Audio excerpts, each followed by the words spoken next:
स्वागत है रहस्यमयी दुनिया में, जहां हर कहानी के पीछे छुपा है एक अनसुलझा राज।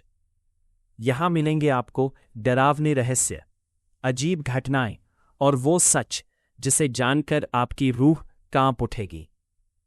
तो तैयार हो जाइए, क्योंकि अब शुरू होने जा रहा है रहस्यों का सफर। पार्ट 4, द्वारिका के डरावने रहस्य, श्राप, गायब सभ्यता और अनसुलझे संकेत।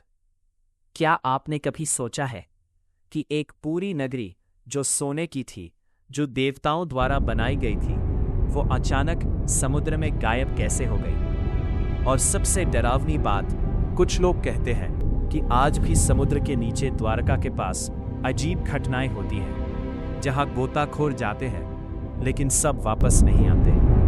एक अचानक गायब होने का रहस्य। दोस्तों, इतिहास और पुराण दोनों में एक बात कॉमन है। द्वारिका एक दिन अचानक खत्म हो गई। पूरा शहर समुद्र में समा गया और पीछे छोड़ गया सिर्फ रहस्य। लेकिन सवाल यह है, क्या कोई प्राकृतिक आपदा थी या कोई दिव्य घटना? कुछ मान्यताओं के अनुसार जब श्री कृष्ण ने इस धरती को छोड़ा, उसी समय प्रकृति ने अपना संतुलन खो दिया और समुद्र ने पूरी नगरी को निगल लिया। 2. श्राप का रहस्य।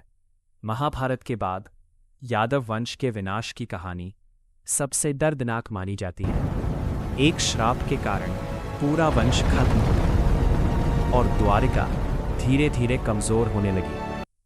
कुछ कथाओं में कहा गया है कि ऋषियों के क्रोध ने इस नगरी के भाग्य को बदल दिया। अब सवाल ये है, क्या द्वारिका का डूबना एक श्राप था या सिर्फ इतिहास का एक प्राकृतिक मोड़? थी समुद्र की रहस्यमयी घटनाएं। अब आते हैं सबसे डरावने हिस्से पर। कुछ मछुआरों और गोताखोरों ने दावा किया है कि समुद्र के अंदर अजीब रोशनी दिखती है। पुराने पत्थरों के बीच आवाजें आती हैं और कंपास काम करना बंद कर देता है। अब सोचिए, क्या वहां कोई ऊर्जा मौजूद है या ये सिर्फ भ्रम है? लेकिन इतना जरूर है, समुद्र आज भी अपने अंदर कई रहस्य छुपाए बैठा है। 4. गायब सभ्यता का रहस्य। वैज्ञानिकों ने जब समुद्र के नीचे खोज की तो उन्हें मिला प्राचीन दीवारों के अवशेष, शहर जैसी संरचना और टूटे हुए पत्थर के रास्ते। लेकिन सबसे बड़ा सवाल, पूरा शहर कहाँ गया? अगर संरचनाएं मिली तो लोग कहाँ गए? ये आज भी एक अनसुलझी पहेली है। 5. सबसे डरावनी थ्योरी। अब एक थ्योरी जो आपको हिला देगी। कुछ लोग मानते हैं कि द्वारिका सिर्फ डूबी नहीं थी, बल्कि उसे सील कर दिया गया था ताकि उसकी ऊर्जा और रहस्य बाहर ना आ सके।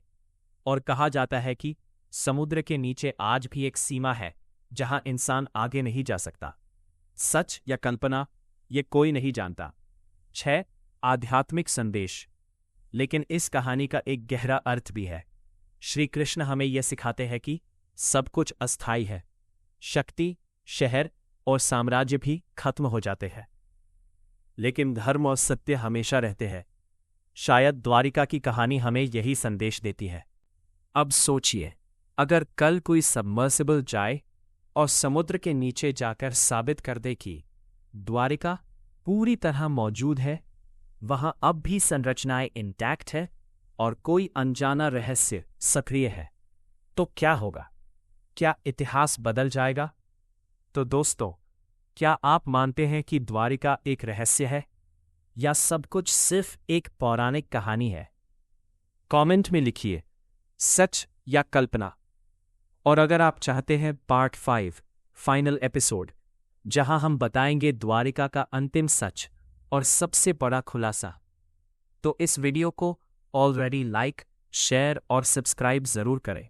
जय श्री कृष्ण।